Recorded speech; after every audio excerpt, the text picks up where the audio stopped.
Olá, gente, boa noite. Vão se chegando e se acomodando que já a gente inicia a nossa conversa, que hoje é com o deputado estadual, professor Marco Aurélio, que também é pré-candidato a prefeito de Imperatriz, né? Então hoje nós estamos encerrando essa temporada da live Prosa em Movimento, e a gente está terminando de uma forma especial, né? Trazendo aqui o professor Marco Aurélio, que é um político de grande expressão no Maranhão ultimamente. Então a gente vai, pelos próximos 59 minutos, ter essa conversa legal com ele, né? Vamos falar um pouquinho da trajetória dele na política, enfim, vamos conduzindo a conversa. Jayce, diretamente de Peru, está aqui com nós outros. Graças, Jayce.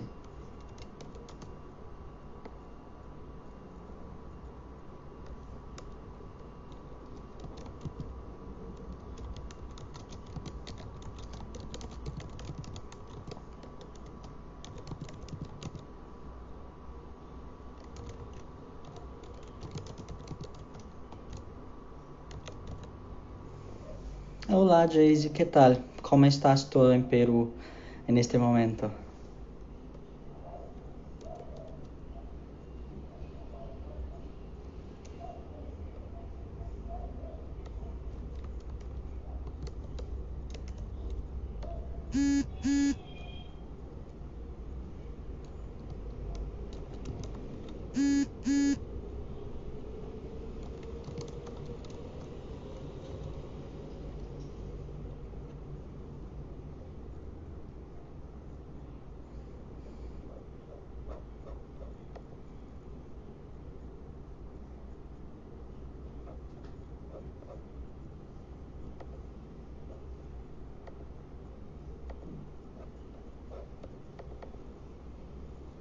Ah, todavía no, sigues en España.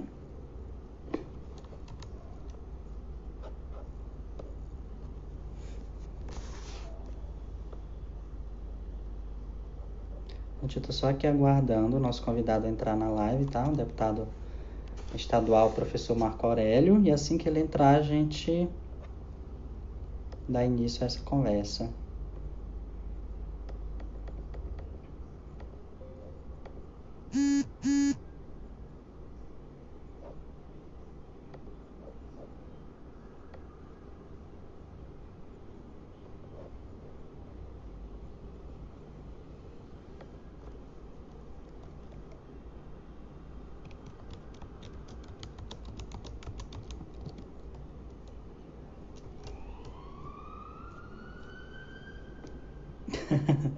Sigues na Espanha. Estás atrapada na Espanha?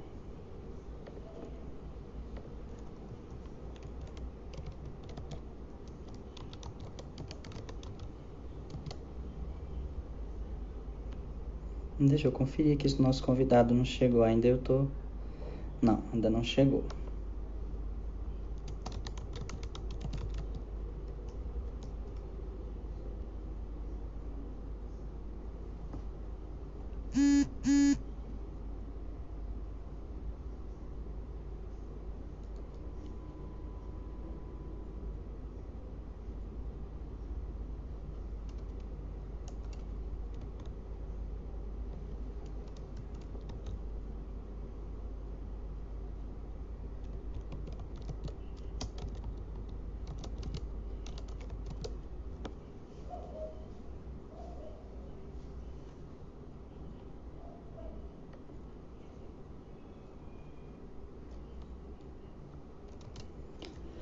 Gente, vocês que estão aí bem acomodados, aguardando, nós estamos só esperando o nosso convidado chegar para a gente dar início a essa nossa conversa, tá bom? A gente tô só aguardando ele, assim que ele chegar, a gente inicia a conversa.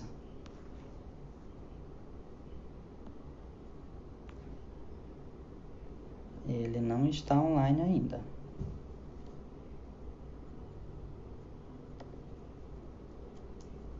Pronto, acabou de chegar. Deixa eu convidar ele aqui.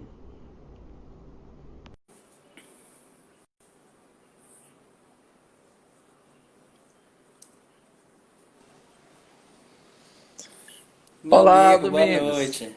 Tudo bem, mestre? Que satisfação estar aqui. Imagina, a satisfação é minha estar recebendo você aqui para essa conversa hoje. Eu sou muito grato pela oportunidade de estar aqui dialogando com amigos, amigas que acompanham o teu trabalho. E eu quero começar aqui te parabenizando, viu? Por todo o sucesso artístico. Você nos orgulha. Há pouco tempo conseguiu vencer aí uma disputa com tantos artistas brilhantes em nível de Brasil. E você orgulhou nossa querida Imperatriz, tendo sido o primeiro lugar. Parabéns, viu, Domingos? Você tem o nosso respeito, todo o seu trabalho. E eu fico muito feliz por ter sido convidado para estar aqui hoje contigo, tá bom? Ah, obrigado, deputado. Eu agradeço o carinho. Inclusive, você faz parte também desse processo aí que a gente teve essa articulação para que eu pudesse ter ganho esse prêmio, né? E por isso também eu agradeço. E para a gente iniciar essa nossa conversa, a ideia desse Prosa em Movimento que eu faço desde junho aqui no Instagram e depois replico no YouTube é a gente conhecer essas figuras públicas mais como o ser humano, né? Você é conhecido como primeiro o professor Marco Aurélio, depois vereador Marco Aurélio, deputado estadual e agora pré-candidato a prefeito, mas a ideia aqui é eu trazer um pouquinho também do ser humano, do homem trabalhador, Marco Aurélio, né? Para além do professor, para além do deputado. Então, nessa primeira pergunta, eu sempre costumo fazer que a pessoa falasse de onde é que vem, onde é que nasceu, como é que começa, né, essa trajetória aqui na Terra, na vida. Então, eu queria que você falasse um pouquinho sobre esse início, de onde é que você vem. Bom, Domingos, eu tenho 41 anos, eu sou professor, eu não nasci aqui em Imperatriz e gostaria de ter nascido aqui. É interessante que todos os meus irmãos nasceram aqui em Imperatriz e hoje moram no Pará.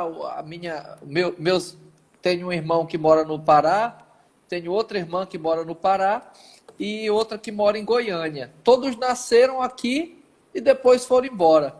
E eu que fui o único da família da Maria Edinalva e do Domingos Azevedo, que acabou, meu pai era músico, tocou aqui no Bossa Show, inclusive, um conjunto muito famoso à época, e meu pai tocava pistão.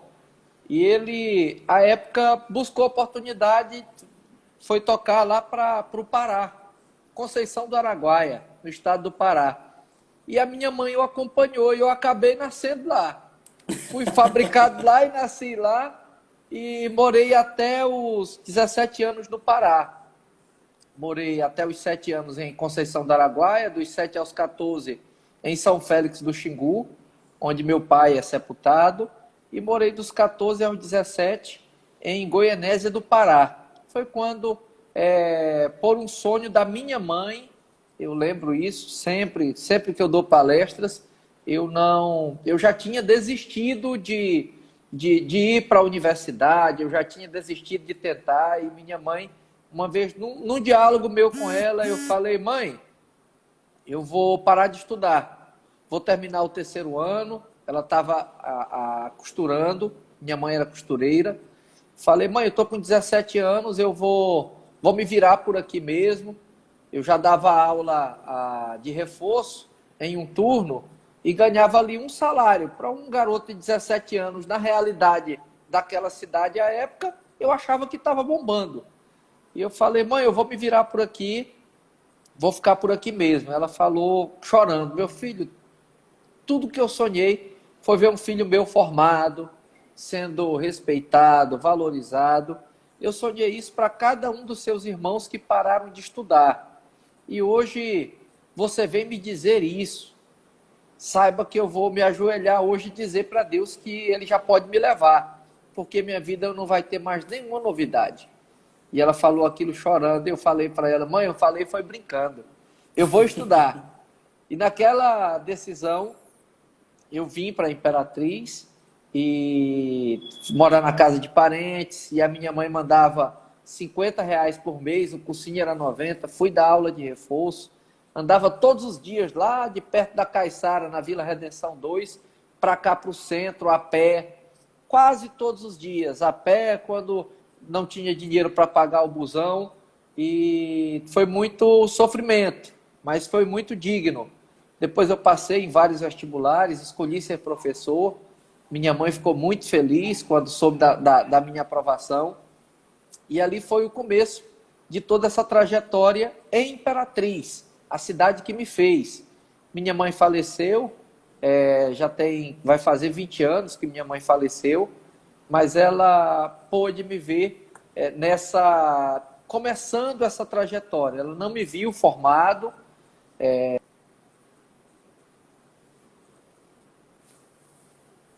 mas ela já viu a gente iniciando essa trajetória, dando aula, o começo do cursinho, e a gente hoje, graças a Deus, está aqui, depois de muitas vivências, muitas experiências, e às vezes nos dissabores da vida a gente aprende mais do que nas vitórias. Olha, deputado, eu conheci como homem público, né? Não conhecia a sua história, mas eu acho que você contando agora, muito da sua atuação política faz sentido vindo dessa sua trajetória, mas já a gente vai falar um pouco sobre o homem político. E para começar, já entrando nesse tema mais especificamente, como é que esse professor, né, que se torna professor, começa a ter interesse pela política partidária, né? A partir de toda essa trajetória, como é que surge esse interesse? Domingos, tudo foi consequência. Tudo na vida que eu me dispus a fazer, eu sempre fiz com muita intensidade. Para mim só vale a pena se fizer com intensidade, se fizer bem feito, se der tudo de si. Para você ter uma ideia, o meu primeiro trabalho, e hoje é lógico que os tempos mudaram, mas o meu primeiro trabalho eu devia ter ali uns 6 anos de idade e eu ainda tenho essa recordação. Eu morava em Conceição do Araguaia, nós morávamos numa casa que tinha um abacateiro muito grande. E eu pedi para minha mãe a permissão para eu vender abacate ali na rua de casa. E ela deixou. Então, ali foi o meu primeiro trabalho. Depois eu fui vender picolé, quando mudamos para São Félix do Xingu. Eu mesmo fazia geladinho, vendia geladinho, picolé, sorvete, vendi jornal, engraxei sapato. E fiz tanta coisa. E assim, tudo de forma muito intensa. Eu lembro quando eu fui vender geladinho, eu me tornei o melhor vendedor de geladinho de lá de São Félix do Xingu. Eu andava todo arrumadinho, de pano passado, de sapato ali bem ajeitadinho e bem limpinho. Então aquilo soava diferente no meio dos outros meninos, sabe? E parece até, lógico que os tempos mudaram, hoje criança não pode trabalhar e não pode mesmo, lugar de criança é na escola, mas eu acabei aprendendo muito naquele período. Quando começamos o cursinho, eu comecei com 3 alunos, 2 deles eram bolsistas, e eu lembro o Josuel, por exemplo, que é um grande amigo nosso, é policial. Lembro no primeiro dia de aula, que a gente começou o teorema, eu falei com ele, Josuel, vai lá assistir aula, cara, só para eu poder me animar, para eu poder me empolgar, tu não precisa pagar nada não. E ali tinham um pagante, que era a Ivone, que é professora, e o Josuel e mais outra pessoa no primeiro dia de aula. Então, quer dizer, a gente começou e foi crescendo, e eu sempre fui fazendo muito trabalho social. comecei com muitos trabalhos de arrecadação de cesta básica, de arrecadação de brinquedos e tal, fazia o aulão do brinquedão e tal, mas eu comecei, com o passar do tempo, ver que aquilo era importante porque envolvia muita gente. Porém, não trazia independência. Então, de repente, um brinquedo é muito gratificante, a criança fica feliz. Mas se de repente der uma oportunidade para alguém criar uma independência, passa a ser mais interessante. E foi aí que eu comecei um projeto chamado Cursinho nos Bairros. Aí nós mergulhamos mesmo nos bairros da cidade, fazíamos em caráter itinerante, e quando terminava ali uma rodada no bairro, a gente identificava as pessoas mais necessitadas e dedicadas e dava bolsa no cursinho. A gente viu muito menino virar um gigante. Menino entrar na universidade, na UFMA, na UEMA à época, e foram muitas conquistas. E a partir daí, fomos trabalhando. Quando foi em 2004, eu fui candidato a vice-prefeito, não gostei da experiência, e em 2009, muito incentivado ali pela minha esposa e por alguns amigos mais próximos, decidi ser candidato a deputado estadual no ano de 2010. Foi aí em 2009 que eu me filiei ao PCdoB, disputei em 2010, não fui eleito, mas foi uma grande experiência, me motivou bastante e me fez nascer para a vida pública, onde eu passei a ser votado diretamente. Aí, a partir daí, 2012, fui eleito vereador, 2014, pela graça de Deus, o apoio do nosso povo, fui eleito deputado, em 2018 fui reeleito e estamos aqui agora com um novo desafio.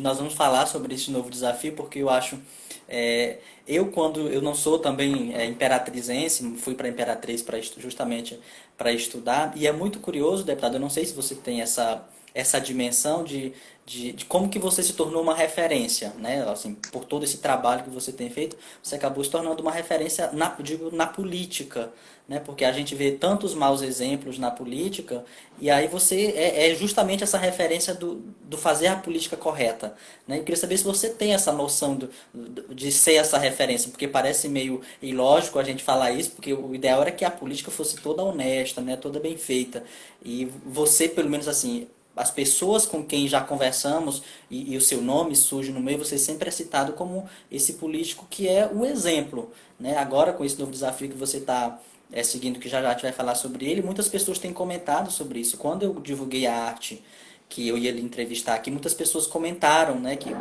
inclusive pessoas que eu nem tinha contato, vieram falar comigo justamente sobre isso, como você se tornou essa grande referência no sul do Maranhão. E eu queria saber se você tem essa dimensão de que você é essa referência dentro da política. Domingos, eu procuro fazer minha parte, sem qualquer tipo de narcisismo, sem qualquer tipo de me auto-vangloriar, de me achar melhor do que os outros. Eu procuro sempre fazer minha parte. Eu vejo aqui alguns amigos que estão assistindo a essa live, professor Julião, professora Rosijane, são pessoas que acompanham nossa trajetória e não é de hoje. Eu não me sinto melhor do que ninguém, me sinto igual, e eu acho que cada um, dentro da responsabilidade que recebe, se ele fizer bem feito, ele é uma referência e merece o nosso respeito. É lógico que nas oportunidades que recebi de Deus e do nosso povo, eu tive a possibilidade de concretizar. Por exemplo, quer ver algo que me marca? A escola do Parque Alvorada, a escola Amaral Raposo. Ali foi uma luta que vincula diretamente ao início do nosso mandato com a força de chegar e destinar um recurso e ser executado. Algo que parece ser simples, mas que me marca. Vale Livro no Salimp. Vale Livro, já foram 600 mil reais que destinei só para Vale Livro no Salimp, no Salão do Livro de Imperatriz, para crianças e jovens de escolas públicas. Então, quer dizer, são ações que ajudam bastante e que eu só posso fazer porque recebi essa oportunidade de representar as pessoas. Mas se de repente eu não tivesse essa oportunidade, na sala de aula também faria a minha parte, que é, inclusive, da sala de aula.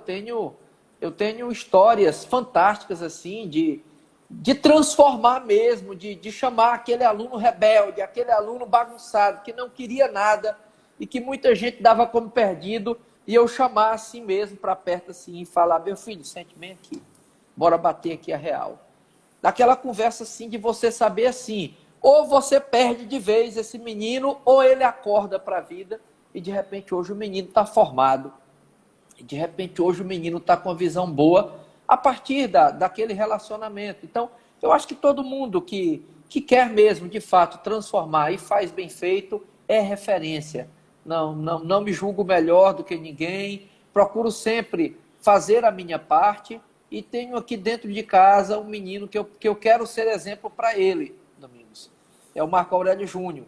Vai fazer 12 anos agora, no mês de outubro, no dia 2 de outubro, e para mim eu quero muito que ele, porque ele tem meu nome, e quando eu dei meu nome a ele, eu fiz ali um compromisso de não envergonhá-lo, porque senão ia ser muito ruim para ele. Então eu me cobro muito para dar um exemplo para o meu Juninho, viu, Cavaco? Eu tenho certeza disso, deputado. E eu acho que essas ações que você citou, elas são reconhecidas pelas pessoas e faz uma diferença na vida das pessoas, tenha certeza disso. E agora falando especificamente sobre a sua atuação como parlamentar, eu assisti outro dia uma live sua e você comentou que quando foi eleito deputado, você pegou um desafio muito grande que foi a Comissão de Constituição e Justiça, se eu não estou equivocado.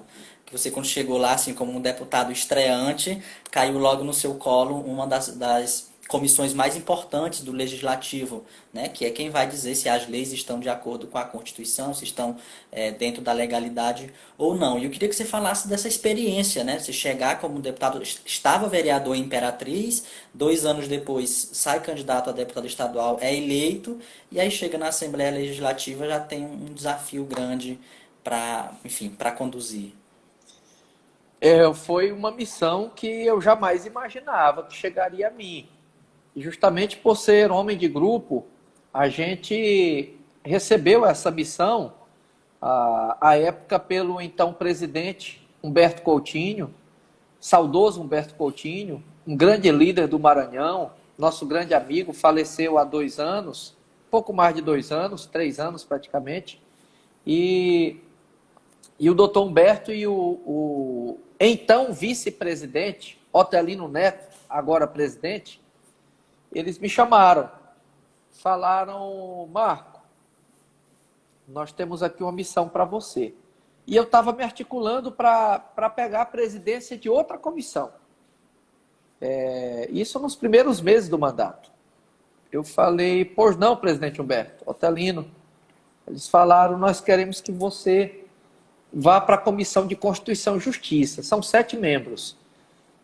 Para ser membro dessa comissão é briga de foice. Hoje eu sou líder do maior bloco da Assembleia e eu que monto as comissões.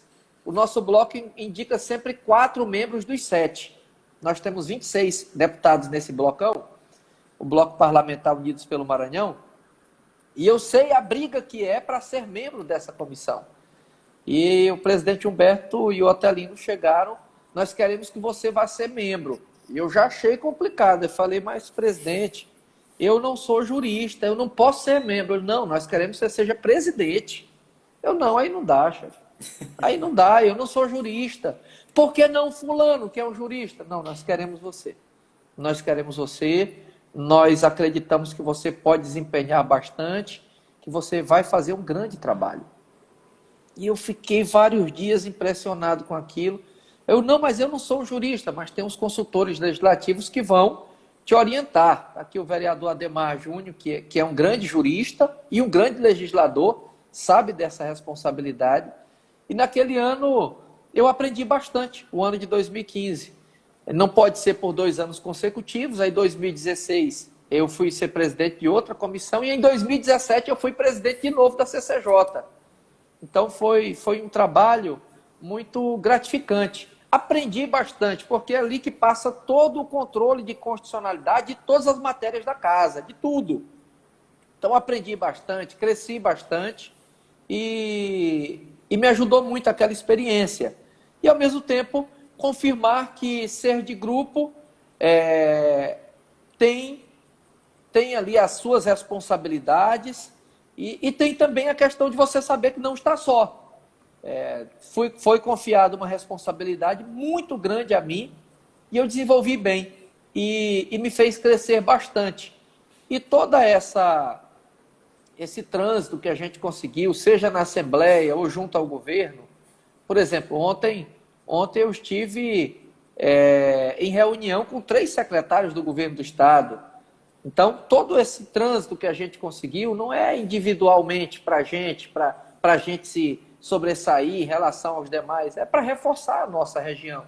Então, quanto mais a gente tem força política, mais a gente consegue agregar e ter ali um peso às demandas da gente. E isso é muito importante para a gente concretizar parcerias para o público, o povo que a gente representa e para mim, muito especial, Imperatriz e a nossa região Tocantina. Exato, deputado. Vou só aproveitar para agradecer as pessoas que estão aqui assistindo a gente. Alguns estão comentando, fazendo referência à Prefeitura de Imperatriz. Já a gente vai conversar sobre isso. Eu estou trazendo outros temas antes, porque a gente vai chegar nesse assunto que eu acho importante a gente discutir. Então eu queria aproveitar e agradecer a todos vocês que estão nos assistindo e prestigiando a gente nesse momento.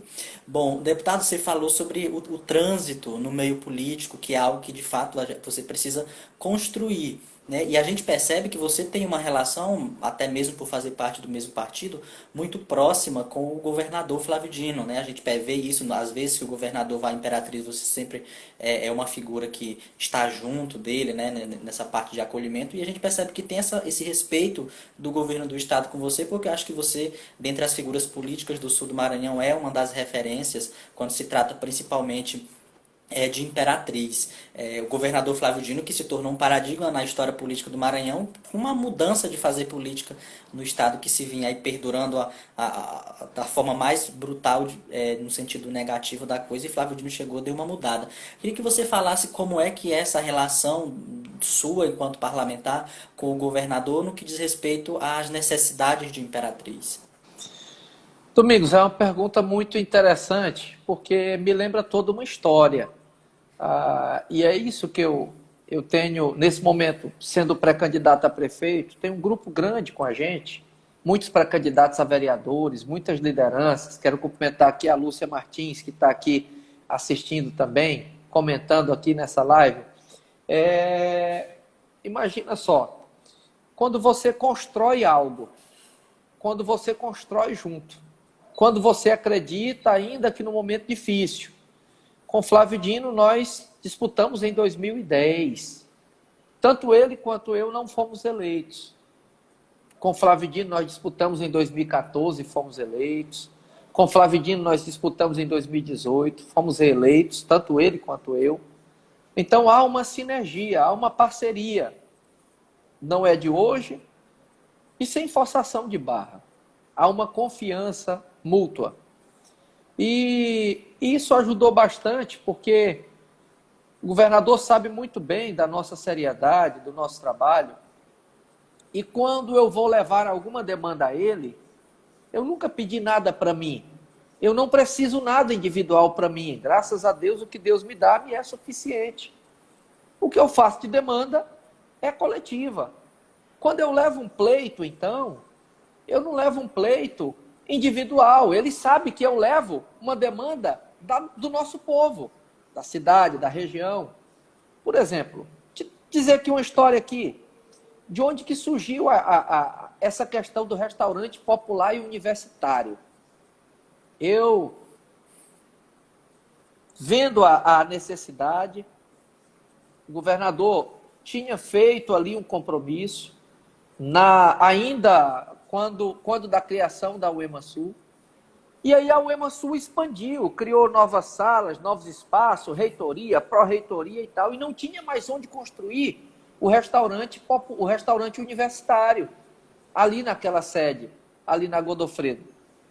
E aí, de repente, tinha uma dificuldade, e eu entendi ali uma oportunidade, e eu mandei um zap para o governador. E às vezes no Zap eu já desenrolei muita coisa com o governador. Por exemplo, a Delegacia de Proteção da Criança e Adolescente, foi no Zap que eu mandei, governador, isso aqui e tal, o senhor tem alguns delegados para nomear, tá, tenta mandar alguém para cá e institua essa delegacia que já está criada em lei. E a coisa resolveu. Então eu coloquei para ele, governador, tem o prédio do Viva Cidadão, ali na Simplício, na Coronel Manuel Bandeira, na Godofredo. Tem um prédio que fica perto da UEMA Sul.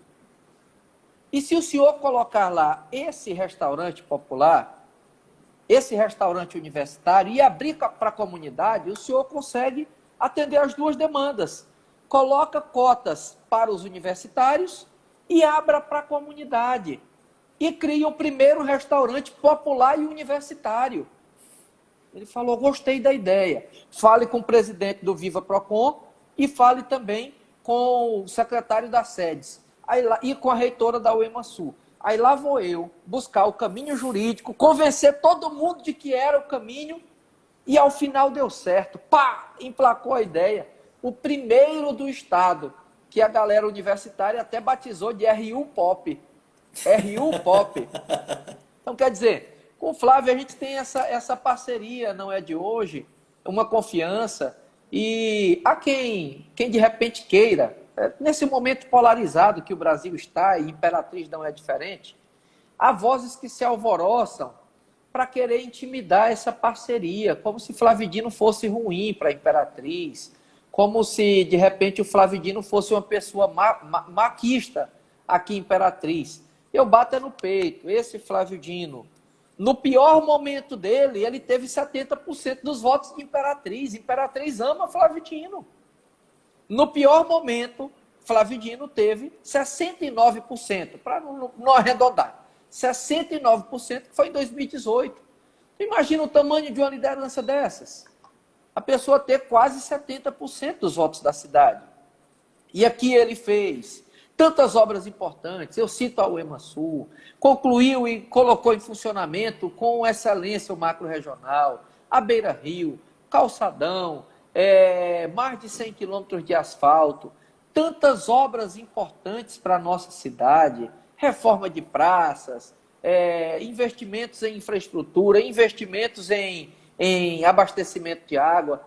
Então, esse líder, eu tenho a satisfação de dizer, é meu amigo, temos ajudado e tenho sido muito ajudado pela confiança que ele tem na gente. E acho que o caminho é exatamente esse. Quando se tem um respeito mútuo, quando se tem uma parceria e quando se tem uma confiança de um lado e do outro, a coisa flui de maneira muito natural, sem forçação de barra e sem também estar, de repente, no enfrentamento. Tem alguém que quer conseguir algo, enfrentando, pensa que resolve uma coisa gravando vídeo, esculhambando o outro. Rapaz, política é para quem sabe fazer a política, com relacionamento, com respeito. E esse respeito, ele agrega bastante força e quem ganha é o nosso povo. Exato, deputado. Acho que essa é a diferença de fazer política. Inclusive, o jeito de fazer política do Flávio Dino, do qual você compartilha, é que projeta ele como um político de referência nacional. Flávio Dino, hoje, eu estou aqui no Rio de Janeiro e falo a partir do Rio de Janeiro, que eu vejo os comentários. Ah, tu tá no Rio ainda, moço? Eu estou aqui no Rio de Janeiro. A pandemia não me deixou sair ainda. Ah. E aí, aqui no Rio de Janeiro, os telejornais, Flávio Dino é projetado como uma figura política importante, líder a nível de Nordeste, inclusive com potencialidades para as próximas eleições presidenciais, que é uma coisa que a gente vai ver, enfim, desencaminhar das coisas mais para frente. Mas o Flávio Dino, a nível de Brasil, ele é essa grande referência, né, que está sendo projetado, e aí eu acho que você tem toda a razão, e a gente fica feliz de ver que existe em Imperatriz uma referência que o governador tem tratado as questões de Imperatriz, já que a nível de município, em termos de governança, não há esse diálogo, né? Mas, enfim, que bom que a gente tem alguém por Imperatriz, no caso você e outros parlamentares políticos, que acabam sendo essa via que o governador tem para estabelecer diálogo. Aproveitar aqui, dar o meu boa noite ao vereador Carlos Hermes, que está nos assistindo também nesse momento. Chegou aí, boa noite, Carlos Hermes também. Alcindo também chegou aí, cara bom. É, exato. Eu agradeço a todos vocês que estão aqui prestigiando a gente nesse momento. Você está tendo Deputado, audiência até de Amarante, viu? A vereadora Perinha. Grande abraço, ó, Perinha. obrigado. Mando um abraço também para ela e para Amarante. Deputado, em 2017 eu pude ter a felicidade de acompanhar, ainda que por um curto período de tempo, a sua atuação como parlamentar e nesse período, uma das articulações que estavam sendo feita era a bonificação do Enem para estudantes maranhenses na Universidade Federal do Maranhão. E eu queria que você falasse como é que surgiu essa ideia, né, e em que circunstância está agora, porque a gente sabe que teve aí um problema de que a Justiça tentou não deixar que isso acontecesse, mas parece que as coisas se encaminharam. Eu queria que você falasse para a gente como é que surge, como que está nesse momento. Ô, Domingos, essa causa é uma causa muito bacana. Querido Gustavo, você acompanhou muito bem. Mandar um abraço também para o seu Raimundo Cabeludo, viu? Olha que satisfação, Raimundo Cabeludo todo online aí, rapaz. É o proprietário da Nativa, um grande empresário aqui da nossa região, ex-deputado, ex-prefeito. Domingos, a questão da bonificação do Enem, você acompanhou muito bem conosco. Essa causa surgiu para mim no festejo. Eu ando muito e eu estava no festejo de São José do Egito quando um rapaz me chamou e falou: rapaz, lá no Pará tem isso aqui. E aí depois uma outra pessoa me viu na rua: rapaz, bate nessa tecla, lá no Pará tem. Aí eu fui estudar a questão da constitucionalidade, eu fui estudar os caminhos jurídicos para a gente ter essa bonificação. O certo é que os cursos mais concorridos da UFMA, a exemplo de medicina, a grande maioria dos alunos estava vindo de fora. Estava vindo do sul, do sudeste, e essa galera que vinha, no primeiro período, tocava o barco. Ou conseguia transferência, ou de repente conseguia com a nota do Enem seguinte, conseguia ir para outro canto e ir embora. E as vagas ficavam ociosas.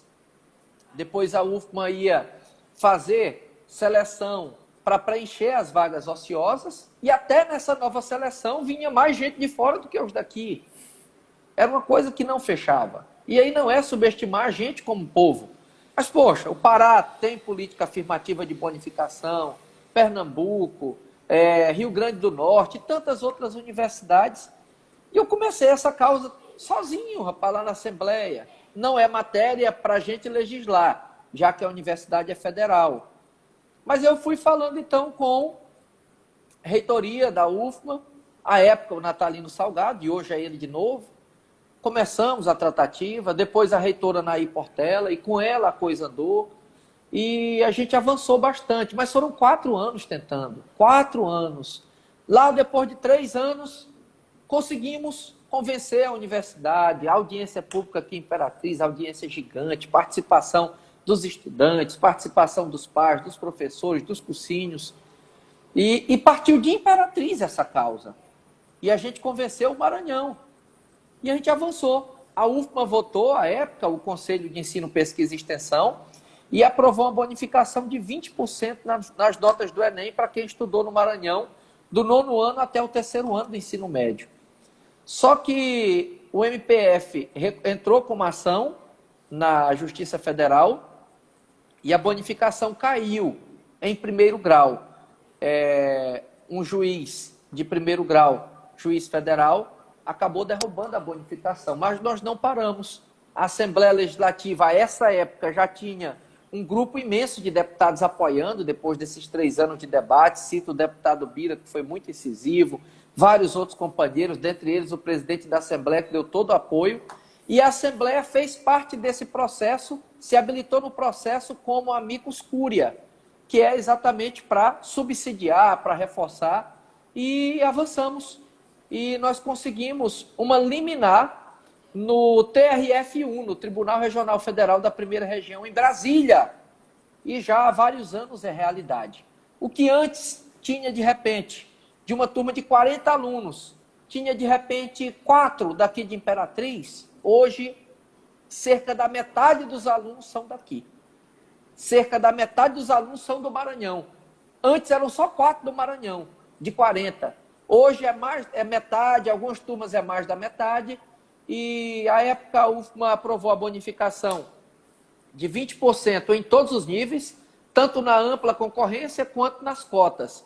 Mas aí, quando ganhamos na Justiça, ainda em caráter liminar, não foi julgado o mérito, mas já tem vários anos, cumprimentar aqui a Milton Miranda, vereador, grande amigo, tenho imensa satisfação, pai de médica, inclusive, e à época foi garantida a bonificação de 20% em todos os níveis. Porém, quando foi implementado, o SISU não aceitou o acúmulo de benefícios, porque a bonificação ela já é um benefício, uma política afirmativa. E aí, de repente, quem tem reserva de cotas de escola pública ou etnias, esse aluno ele já tem um benefício, uma política afirmativa. Aí ele não aceitou o acúmulo.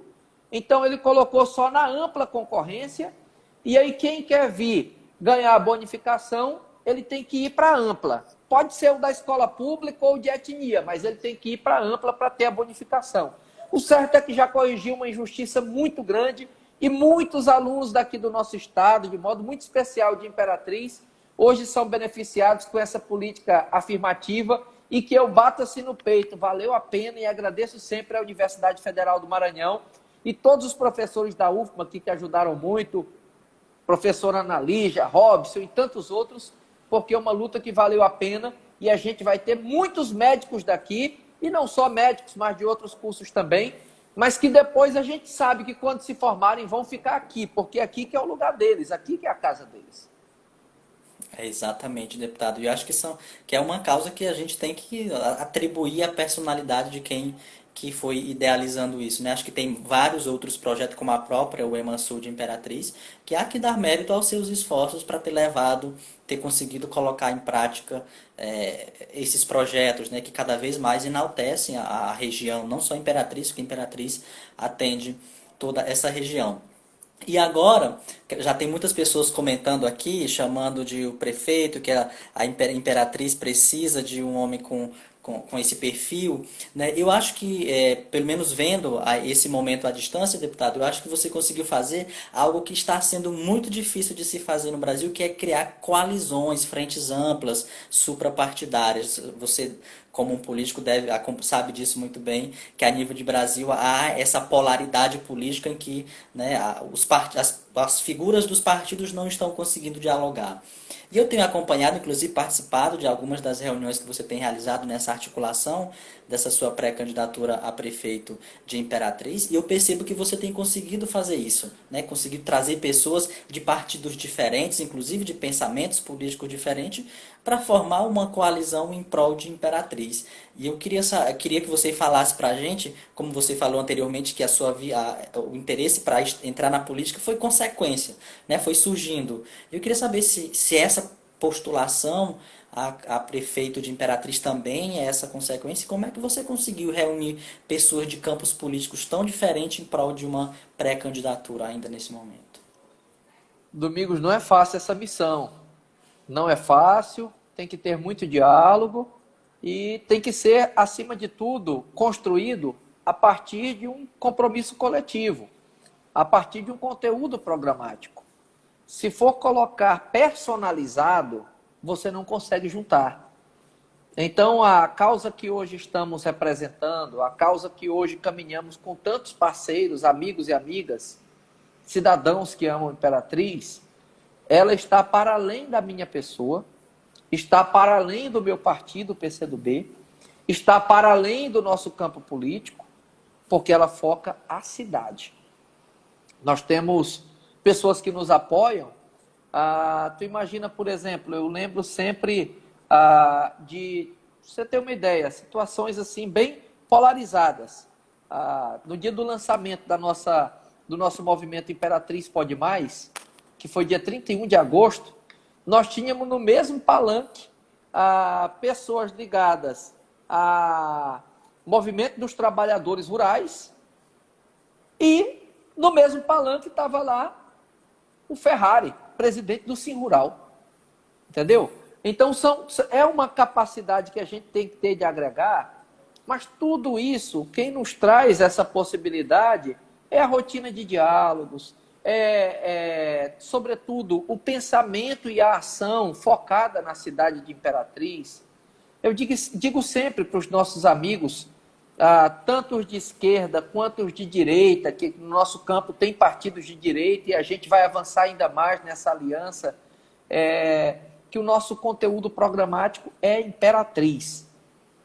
Quem está hoje lá no bairro, Domingos, e todos que nos ouvem e nos assistem, quem está lá no bairro, ela não quer saber se você é de esquerda, se você é de direita, se você é de centro. A maioria das pessoas não está nem ligando para partido. Ela quer o asfalto chegando na sua rua, ela quer, quando estiver doente, conseguir marcar a consulta, o exame e o procedimento que ela precisa com rapidez.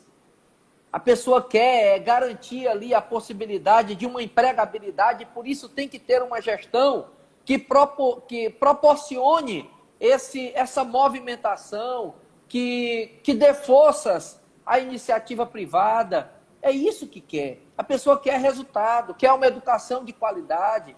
Então, para nós, nossa ideologia é Imperatriz. Nós nos juntamos em torno de Imperatriz.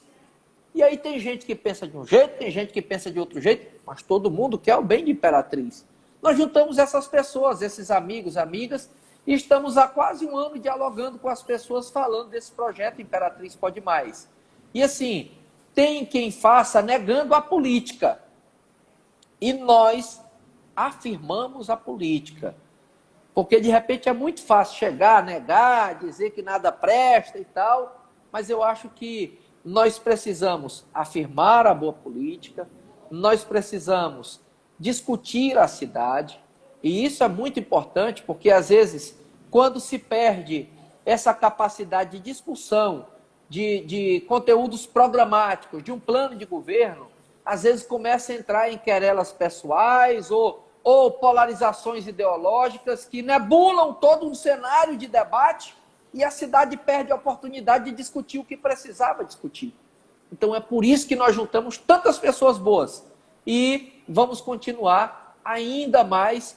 E agora, dia 16, em primeira mão, eu informo aqui, dia 16 de setembro será a nossa convenção e nessa convenção nós estaremos apresentando todos os partidos, todos os nossos pré-candidatos a vereador e vereadora, o nosso candidato ou candidata a vice, que será definido até lá, e assim a gente vai apresentar esse projeto já com uma cara definida, mas que para além de uma pessoa ou de um grupo, é a cara da cidade que a gente quer apresentar. Olha, deputado, e eu fico muito feliz, particularmente como pessoa, muito feliz vendo você falando, um político falando de política dessa forma, porque a gente vê basicamente a política do enfrentamento ultimamente, né? E essa forma que você comenta me parece muito também como uma forma de fazer política do governador Flávio Dino, inclusive conciliando a nível nacional uma esquerda que está meio fragmentada para um lado e para outro. E para a gente já ir se encaminhando para o encerramento dessa nossa conversa, você como está se projetando como essa figura política, pré-candidato a prefeito de Imperatriz, eu queria que você falasse para a gente quais são as prioridades, assim, pelo menos a nível ainda primário, de Imperatriz para uma gestão assim, a princípio. Porque, obviamente, a cidade tem muitos problemas e você, aos poucos, como deputado, vem tentando sanar algum desses problemas junto ao governador. Mas, a nível de município, quais são as maiores fragilidades que você observa nesse momento? Certo. Domingos, desculpa, eu estava caminhando aqui, que eu fui pegar aqui o carregador, que o meu celular está quase descarregado e eu não quero perder essa conexão. Veja, nós estamos exatamente há quase um ano avançando nesse diálogo com a cidade e posso te afirmar com muita convicção que o que a gente está fazendo... Só um minuto, Domingos.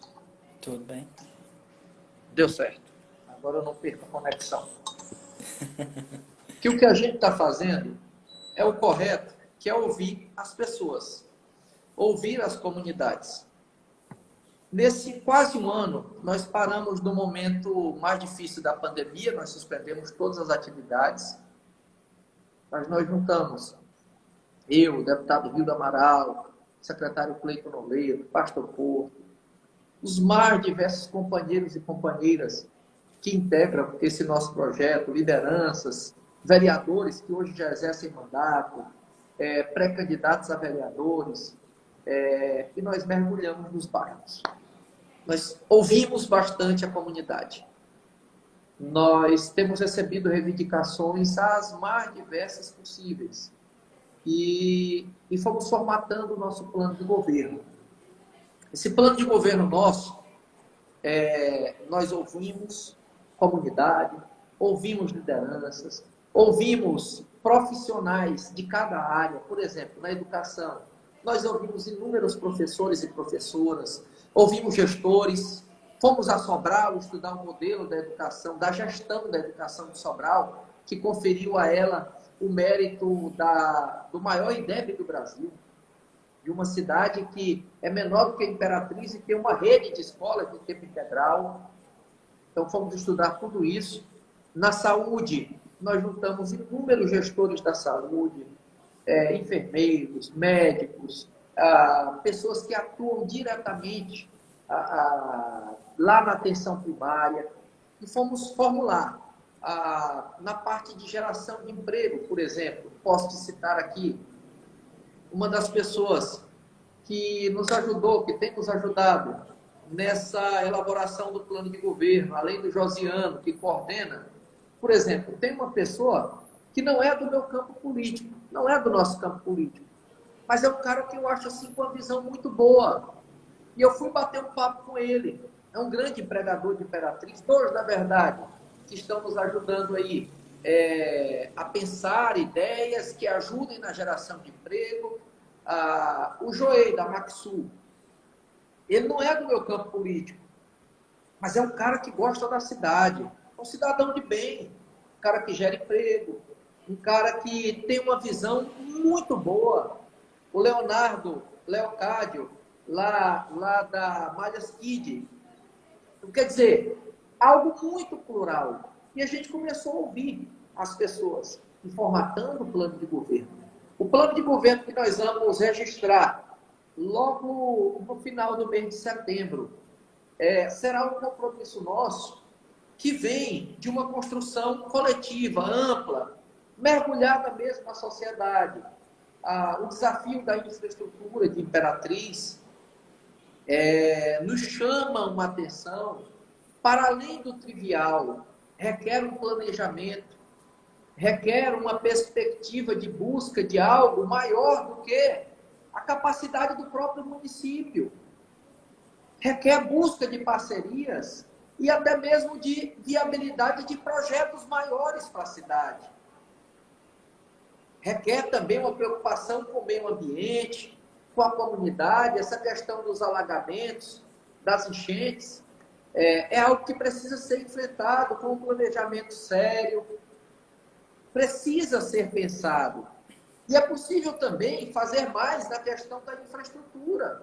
Eu digo, por exemplo, o governo do estado, o governador Flávio Dino, fez mais de 100 quilômetros de asfalto aqui na cidade, onde a prefeitura não fez. Se a prefeitura tivesse feito o mesmo tanto, sendo que é uma obrigação legal da prefeitura, se a prefeitura tivesse feito o mesmo tanto do governo do estado, e a cidade era outra. Então é preciso ter uma preocupação, definir as prioridades.